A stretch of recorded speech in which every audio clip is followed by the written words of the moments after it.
Hello, we're back into the next video and we're going to start really building this head. Vacant space is here for the eye, for the ear, and mouth, obviously.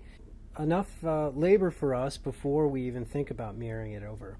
Thought I'd mention something about poly count. This could have been in maybe one of the earlier videos.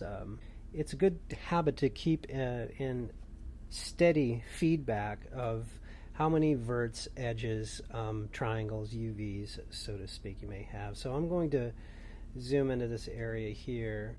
You'll have verts, edges, faces, triangles, UVs, and you've probably seen all those. So if we're working in a game environment, then we really have an idea of what budget and how much we have used up economically. So what does this first row mean? This first row is any visible objects in the Maya scene of all the verts and the edges and the faces all contained. Even if nothing is selected, it would give you the total count of everything that's visible and present in the scene. Okay, this next one here, this row here, is basically what is in the selected mesh. So right now you can see the head's not selected, so it says 0. But if we select the head, then you see that number going up. And of course the number is the same because it's matched. This is the only head in the scene and it's matching. Okay, so again, everything visible in the Maya scene, if we had more heads, this number would go up. And triangle should be double that number, right? Because it's every square is getting divided corner to corner. All right, and UVs, you can worry about that later too. Okay, this last one is just what components are selected. Components are what? Their faces, their edges, their CVs, things like that. Things that are the surface, let's say, makeup of what describes the shape of the mesh. Those are called components. So when you have right click, that is a component. All of these are component. Vertex, edge, face. Object mode, very basics here, I'm sure you know, is selecting the object. Right click any of these are called components. So if I want to select edges, or if I want to right click select vertices, just they light up. So that's where this last row is components, and we have 17 verts selected. So often when you wonder and you go to vertex face and you worry about having two points on top of each other, you can just select that vertex and say, oh, make sure that says 1 and not 2 or 6 or 7. Then you know if you have them, you have to go and reduce it by merging them or so forth. Okay, just a quick description of maybe a basic thing that it possibly gets neglected a little bit. That we should at this point be good modelers going forward and keeping good housekeeping with knowing what size our mesh is at any given time. Okay, the order in which we do things now is up to you.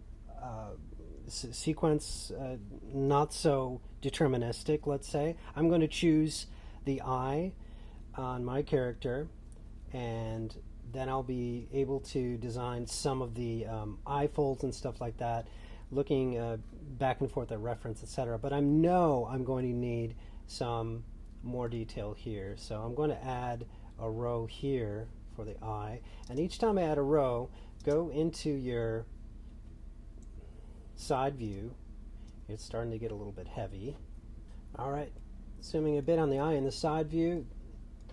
Depending on your drawing or reference, you probably don't have a whole lot of detail to go off of, so this is where the first of sculpting comes in, and your artistic skill at trying to form in an imaginary three-dimensional structure, really, you know. And we're going to look in the flat views. I'm forming right now. I can perceive that there's a fold in the eye right here. As far as edges, less is more. Just add one loop at a time and see what the most you can do with that is. You know, don't go crazy in there and adding a ton of lines and then moving them. Just add one at a time and then seeing if that can do the job. Okay? Sometimes it's just tucking something back. And yes, I'm finally working a bit more in the perspective view as I sculpt, but it took a while to really graduate to that point where I feel comfortable moving stuff in the perspective view. And also I'm working a bit more in the 3 view, the smooth view, as I'm feeling more confident about how the mesh is set up. If you toggle between the two, that is a good relationship between the two sizes, I'd say, and the deforms only about 5% when I hit 3 from 1. All right, and from that point, you can look back at your reference to see what can it tell you. If I have very little detail here, I'm going to have some guesswork in front of me that also the front and side might disagree. So this is where a lot of pondering may exist and pushing stuff around, but I think the worst answer to that is just add more and more and more. That's not going to solve the problem in sculpting. What's going to solve it the best is just, move around the edges that you have to see what you can make the best with the fewest. And then, and only then, move on to like, okay, well, I need to add another edge here for more definition. So here what I'll do right on the edge is I'm grabbing around the eye and I'm going to extrude again like this, but I'm going to pull it inward. See that? Toward the inside of the eye. So what that does is give the sense of the lid, the bottom and the top lid of the eye. And we're already seeing or perceiving a thickness like skin to the edge by extruding inward. And now what I could do at this point is extrude in again this. I'm going to extrude in, continuing, and then maybe shrink it down, awaiting the eyeball, which will come separately. You might have been wondering how the eyeball is going to go in there. It will indeed be a separate object, and there's reasons for that, which I can give a little bit later. But I am preparing for an eyeball to go here. It doesn't mean you can't model an eyeball out of the same mesh here. We'll have more control as a character if we have a separate eyeball that can move around and roll around in the socket. So that's why I will eventually, among other reasons not explained now, make it a separate object. All right, so to grab the whole ring, I'm just hitting the right arrow on my keyboard. You could choose to go all the way here and then insert lines here, but this will be covered up when the eyeball gets in there. Okay, I'm going to do one thing to prepare and help me actually model the shape of the eye around it. What I'm going to do is I'm going to create a sphere, just any kind of a sphere. I can create a polygon sphere, and I'm going to use it as a temporary eyeball or like a dummy eyeball. I'm going to pop it in there, and I hit V to pop any object to snap it to another object, so you don't have to go in a bunch of different views. All right, see, I'm going to model something. I shouldn't say model. It's just used as this really fundamental raw thing. Just am going to stick a sphere to give a guide to when the real eyeball comes in. Let's call it a proxy substitute eyeball. So the eyeball, it's probably about that size. Okay, so it's standing in just like this. The size of the human eyeball is quite large, but we don't have to represent it perfectly. Something like that would be good. Okay, so what that's going to do, and just take a look at it and find what would be natural looking place in your design. Okay, maybe something like that. Maybe something like that. Okay, then what you could do is put it on a layer and say dummy eye, and just let it hang there and put it on an R for reference only, and then you're not selecting it. And now just model around it. So you're like this. So what you don't want to see is this, right? Where it's cutting into it, so you can model around. And that's going to give a natural look to it. And this stuff right here, you're not going to see that in your reference. You're only going to do it when you're now looking in a sculpting mentality. But now you say, oh, this really needs to be back like this, because that's what the eye does, or the tissue around the eye, rather, it wraps around. Okay, something like that. Okay? So we had a tendency to model a flat face because we were mostly working in the side and the front views. That's going to give it some unintended boxiness. It shouldn't look like it's cut out of a flat mask anymore. So now we're really trying to sculpt it, and this part and the tear duct part should be wrapping around more naturalistically an eyeball. Okay, and you could look at it in the different views and try to find what seems. It's really more like that. Before it was really flat on top. Now it's getting a curvature around the sphere. All right. So looking like here. Now, what you could do, depending on your design, your character, is if you wanted more of an eyelid, inserting more rows circular-wise may not be as effective as maybe you could just select this part for the upper eyelid and extrude those faces inward. And if I go over here to local scale X, Y, and Z, middle mouse button, drag, then I have a bit more material here to represent the upper eyelid, to give that a little bit of a thickness there. See? So maybe your eye needs that. Everything maintains all squares. Maybe it doesn't need that. It will get sort of a bugginess to the eyes if you do too much to it. So you might want to try it, see if it works for your design, and back off and see if that was not overkill or not. Generally you have like a parrot-like look to it a bit if you do that. Just hitting. Let's see. You see what I mean? Like, it could be overdone a little bit too much. Maybe you didn't need to do that. You could probably get away with, again, with a simple model. And if you ever had to rig it, the fewer CVs, the better. But in some cases, you really want to emphasize all this tissue around the eye, and you want it there. All right, it's up to you in your design. For mine, I'm just going to do it only for the upper eyelid and just leave this as is. I think I have plenty enough material for that, for a need, and just do a little bit of hand sculpting of the edges like that. It's getting more toward what I'm aiming at.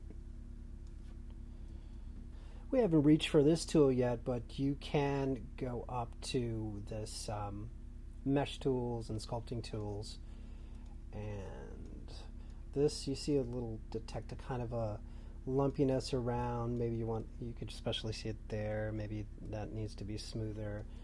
This is the time you could go for maybe the smooth or the relax, and make sure the setting's not too strong. And maybe if it's starting to buckle at certain areas, you can use the tools to relax it a bit. I know on the back of the neck it had some issues, right? We didn't attend to yet. And adjusting the strength, or you can hit M to adjust the strength. We have smooth tool, we have the relax tool, and often it's too strong, so we just do a little bit of touch it up. And so along the way, as we go, we could flip and spin around the mesh to see what it might need.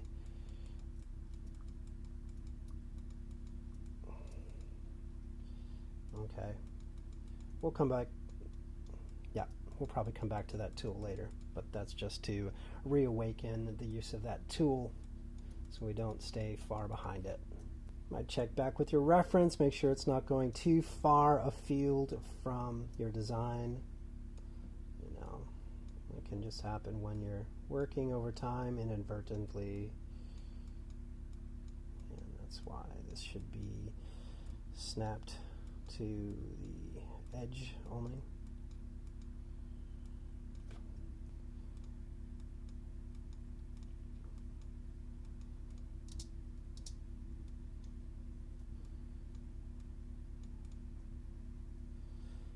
I'm not really worrying about the hair.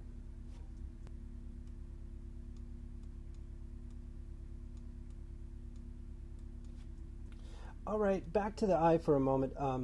Depending how much detail you want in this, you could add, again, more edges. Make sure they're all quad. You're extruding squares, or you're adding a ring all the way around. Don't use the multi-cut tool for anything in this unless it's repair. Okay, so some of you might be thinking about, what about eyebrows or eyelashes? Well, for eyebrows, it depends, I guess, how thick it is. You could come in here and extrude. Okay, I want like really thick eyebrows, and do a little bit of an extrusion here, X, Y, and Z scale like that. You know what I'm saying, and push it out to give a little heft to the eyebrow, and also sort of this brow ridge. That's really not in his design on mine. He looks a bit caveman like that, so I'm not going to. You could do just precisely this on yours if it required in your look, but for mine it doesn't need it. I will just be texturing an eyebrow, so that'll be taken care of in the UV. What about eyelashes? So it does look a little bit weird without eyelashes.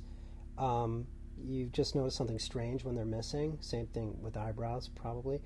But for eyelashes, what I could recommend is grabbing this edge, which is not the very inside edge, because if you do a close-up of the eye, you're going to notice the eyelash emerges from that edge.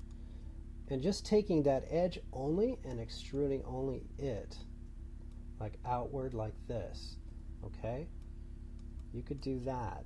And just a simple extrusion of here, it's only these 4 edges, and building it in like that. And that looks, quite heavy going as an eyelash, of course. But what you could do here is to transparency map just these faces, similar to the way I did the feathers for the fantasy body. Okay, so we can plan that in later, perhaps. You don't have to have a character that has these features. Maybe your character doesn't have eyelashes. That's perfectly fine. In case it does, I'm just showing you the way I would do it. You could, if you want, building this with geometry, right? But it would be very heavy. Just as Paint Effects has eyelashes in there too.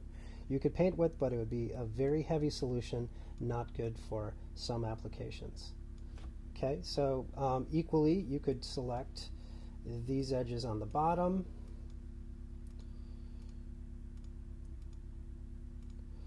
and extrude those for the bottom eyelash. Okay, so we're getting a look like this. I'm going to go ahead and delete some history, getting a little bit of an undercut here with that edge. Looks pretty nice. And that's as realistic as I want to go. I do want to give my character here eyelashes on bottom and top, and also eyebrow, but as I mentioned, I'll texture that in. Okay, another thing which you can consider on your character might be your tear duct. You could go in the corner of the eye here if you don't have quite enough material to do. If you look at your eye in the mirror, you'll see a little tear. That's the tear duct, of course, and it's a kind of a pit. It's concave. So if you want to represent that on the more realistic side, you could put that in like that. You see what I'm saying? So that's like a tear duct, right? It's going to work in that area.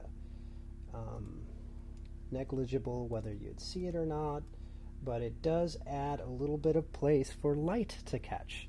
So before that was on there, it's questionable whether that would look natural, and I think with eyes, a natural thing to see the glistening of light in the corner of the eyes, especially the tear duct side. And that could be a good move for later down the road. All right. We're about ready to move on to the mouth. Okay, so for what we're going to do now, select these. I don't want to hit the right arrow because that will select everything around the head. Don't want that. So we're going to have to hand pick these guys, these edges around the mouth. All right, so we are going to build the tissue around the mouth beginning with a very pink beginning, depending on your skin color and look. Maybe this area is the first fleshiest, softest part as where it melts into the regular flesh color that whatever your character has. So, and then we're going to sculpt up and in, sort of like we did on the inner eye. So I'm going to make sure I have the right edges selected and no more. Then I'm going to extrude. I'm just zooming in on the mouth and hitting one, looking at it in one mode, non-smooth, and then I'm going to extrude them in. I'm starting that in the side view. A couple ways you could do this. You could do it step by step, fix this, extrude again, fix this, extrude again. Or you could go all the way in like this, right, and then insert some edge loops. I'm going to do something like that for this particular one. So I'm going to get a look like this just by scaling and maybe a little rotation. So where the lips are starting to touch together is inside here. Now, big note here. If we were making a character that's talking, we would have to really make the inside of the mouth. We'd have to make the tongue, the teeth, anything, depending how much we see in the inside, all that would need to be modeled. I'm going to skip that. I would expect you to as well, unless you want to actually use this as a talking character. So I'm only building the lips of where it's all coming together and stopping there. So imagining, okay, maybe he's not going to open his mouth for this particular model. Okay, then correcting, adjusting in the front view now.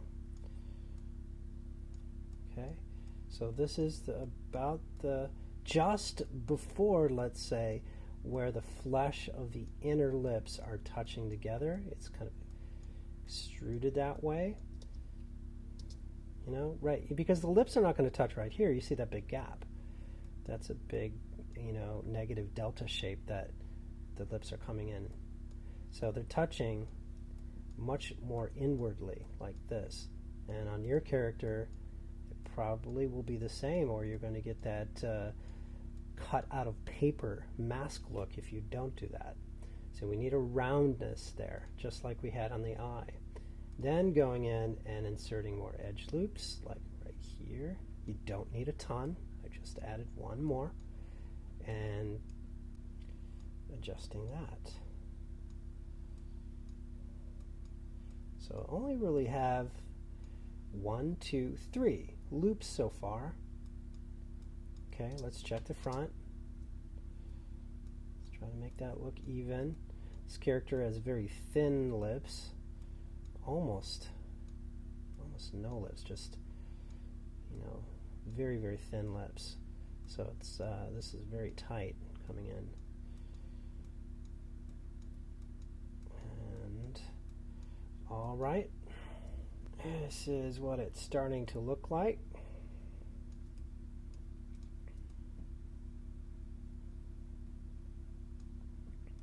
Okay, I have some refinement to do on these areas and meeting this line, the laugh line of the cheek. But Still a little bit of a gap. So I will do one more extrusion to close up that hole right there. Okay? That sliver of empty space right there. So I'll do just one more extrusion, make sure I have the right edges selected, then extrude. It's best in one mode to extrude at this point, at least for me on this model, and scaling in, it's getting a little tricky to see what I'm doing because it's getting really close together, but this is where they're actually going to touch together here. It's getting really hard to see, but by the way, this raises kind of an interesting subject. You know how when this scales, this sometimes can be more challenging to scale something down, you know, if it's not scaling in a predictable way. If you double click on any of the manipulation tools, like this is the scale tool, you can change temporarily its axis orientation. You should just watch if I go from, it defaults to world, if I go to object, and it scales, you know, a little more predictably. You can change the way it represents its axis. See, every time you click in component, it faces the components, it faces the parent, faces the normal. You can change the tool settings, rotation or scale axis to world, to object, etc., if that helps you.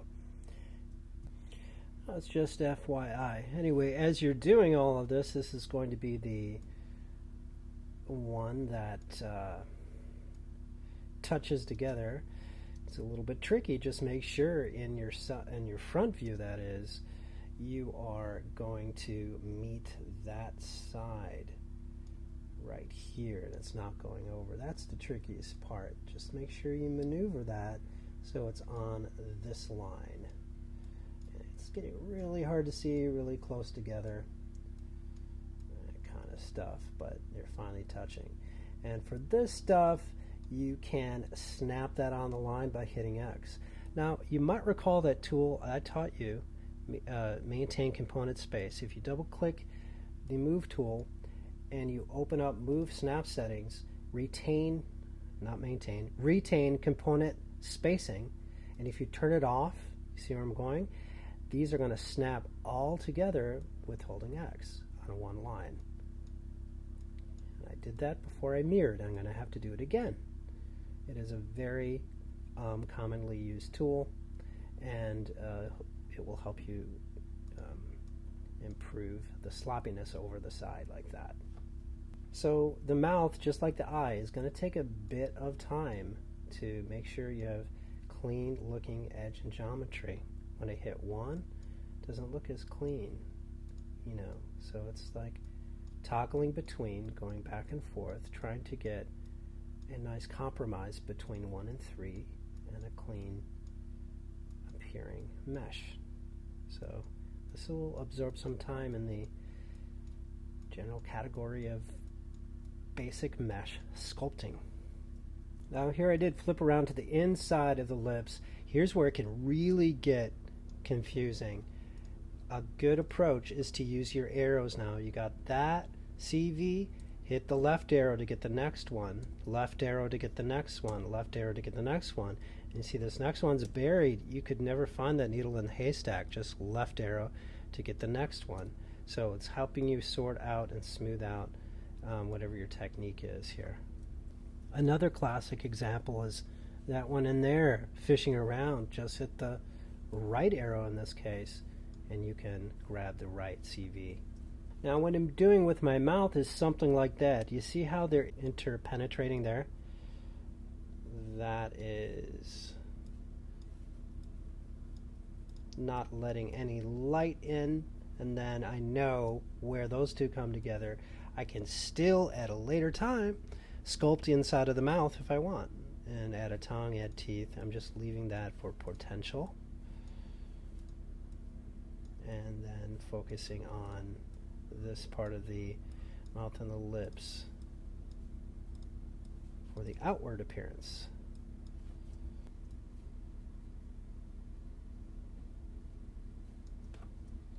Okay, I'm about to leave it there. We've sculpted the eye and the mouth and took care of some lumpiness in the head. This character I have, Larry Birdman, has pretty thin lips and mouth and a small mouth in general, so that may work with him with a little bit more of finesse. But alright, I think it's a good place to exit the video, and then we have this hole left for the ear, which will be definitely a different video, and of course we'll be attaching it to the head. And if you're wondering about the other steps before we UV, which is the hair, we're going to do the hair and consider that after we mirror it over to the other side. But first we want to finish the ear. Okay, let's stop there. All right.